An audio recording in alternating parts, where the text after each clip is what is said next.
Capítulo 2, Seção 9. Opções sobre o futuro. O futuro do cristianismo, unicamente isso, é o que o grande apóstolo considera. Conhece as inúmeras dificuldades que encerram. Diante de mim vejo uma grande porta aberta, cujo acesso conduz à ação eficaz. Os inimigos, porém, são numerosos. Primeira carta aos Coríntios. Essa é uma das verdadeiras características do gênio, o dom de discernir os obstáculos quando ainda se escondem nos nimbos do futuro, e de prever com longa antecipação os meios para franqueá-los. É na Grécia que Paulo encontra o primeiro dos problemas que o cristianismo terá que resolver quando, oriundo dos meios judaicos, tentar penetrar no paganismo intelectual, o das escolas e dos filósofos.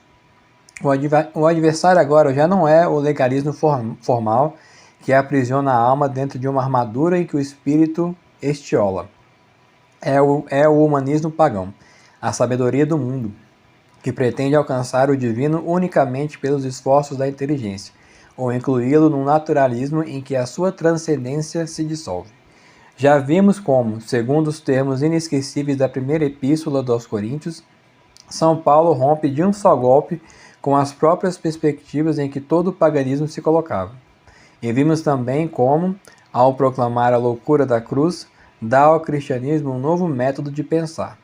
Também aqui a revolução espiritual é completa e o problema das relações entre o humanismo cristão e o humanismo pagão fica resolvido. Se a nova fé tivesse tentado inserir-se nos conceitos religiosos e filosóficos comuns no seu tempo, não teria passado de uma doutrina vagamente reformista, não muito diferente das religiões de mistérios e das teorias de escola. É essa transmutação de posições que lhe permite rupturas decisivas. O Evangelho de Jesus Cristo venceu o mundo pagão, porque São Paulo proclamou a loucura e o absurdo desse Evangelho. Mas, ao mesmo tempo, quem poderá ignorar que o apóstolo teve em mira e condenou para sempre duas das mais graves tentações humanas, o orgulho da inteligência e a submissão ao laço da natureza. A loucura da cruz humilha o espírito humano e coloca-o frente a frente com os seus próprios limites, exigindo da carne que aceite a dor, dá-lhe a certeza da sua miséria e da sua fragilidade. Assim como disseram aos judeus, crede e amai, São Paulo diz agora aos pagãos, humilhai-vos, submetei-vos à condição do homem. Nessas poucas palavras encontram-se muitas das bases da religião cristã, na medida em que é permitido dizer que o cristianismo transformou a humanidade, fê-lo com a introdução desses princípios. Assim, a obra de São Paulo prova de uma maneira brilhante como uma doutrina espiritual pode ser plenamente eficaz na sociedade humana, se esta se submeter completamente aos seus princípios. Mas é preciso ir ainda mais longe e mostrar como os elementos teológicos mais essenciais da doutrina de São Paulo irão permitir que a Igreja nascente, chamada a suceder ao Império de Roma, realize as duas operações mentais que são o pressuposto mais elementar de qualquer revolução: a promoção de um novo tipo de homem e a proteção no futuro de uma nova sociedade. Para empregar o termo clássico alemão, você fala assim, não, Weltanschauung, sei lá, do cristianismo nascente, surge da metafísica, da teologia e da mística de São Paulo. Eu vivo, mas já não sou eu, é Cristo que vive em mim. Esse grito do apóstolo é a expressão perfeita do ideal de todos os grandes místicos, a identificação com Deus. Que é o cristão? É o homem que vive em Cristo.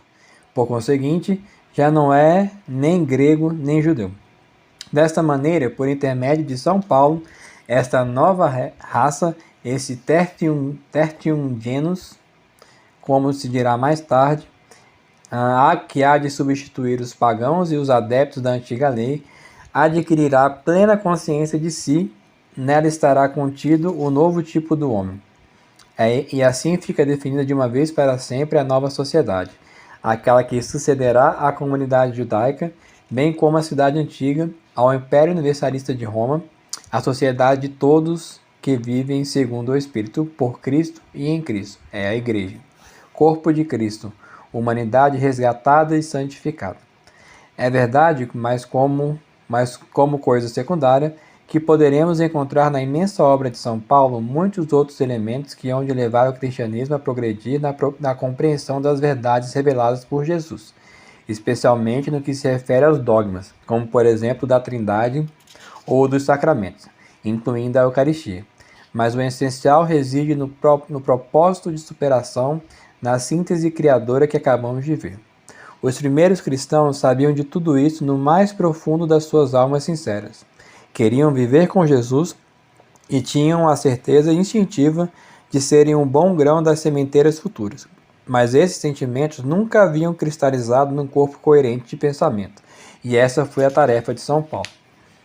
Se quisermos avaliar a força verdadeiramente explosiva dessa doutrina, teremos ainda de considerar um dos aspectos em que São Paulo se mostrou mais premonitório: a famosa teoria da liberdade cristã, que se encontra dispersa por toda a sua obra e subentendida por toda parte, particularmente na Epístola aos Romanos e na primeira Epístola aos Coríntios. Como concebe São Paulo essa liberdade? Não como uma independência orgulhosa ou como uma anarquia. Tivemos já a ocasião de ver que ele era um homem de ordem e respeitava as hierarquias da sociedade e do Estado dentro das suas respectivas esferas. Os verdadeiros revolucionários desprezam as revoltas inúteis. O cristão é livre porque venceu o mundo graças a Jesus, porque venceu as suas próprias paixões e porque venceu a morte. Poderá estar submetido ao mais opressor dos estados, será escravo ou cativo, quem importa? O cristão é o homem livre por excelência e não há nada que resista a essa liberdade. Ao mesmo tempo que formulava tais afirmações, como consequência lógica dos seus princípios espirituais, São Paulo nunca entrou em choque com Roma e nunca vaticinou uma destruição próxima do Império da Lua. Mas o seu princípio continha essa conclusão inexorável: os soldados cristãos, que em nome dessa mesma liberdade hão de reivindicar o direito de amarem os seus irmãos e mesmo os seus inimigos, os mártires que, ainda em nome dessa liberdade, preferirão morrer a oferecer sacrifícios a Roma e Augusto, todos eles ferirão mortalmente o domínio imperial. Ainda neste ponto, a doutrina de São Paulo se mostra decisiva.